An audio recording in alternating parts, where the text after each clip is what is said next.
4 أذكار و4 أدعية و4 أعمال. بقول الكلام ده ليه؟ بقول الكلام ده علشان نساعد بعض.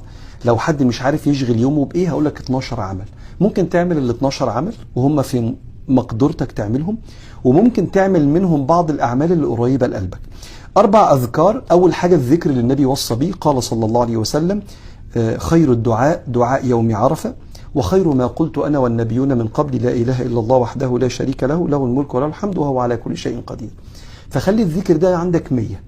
عندك 100 لا إله إلا الله وحده لا شريك له، له الملك وله الحمد وهو على كل شيء قدير. ده الذكر الأول، 4 أذكار. الذكر الثاني 1000 لا إله إلا الله. الذكر الثالث 1000 صلاة على النبي. الذكر الرابع 1000 استغفار.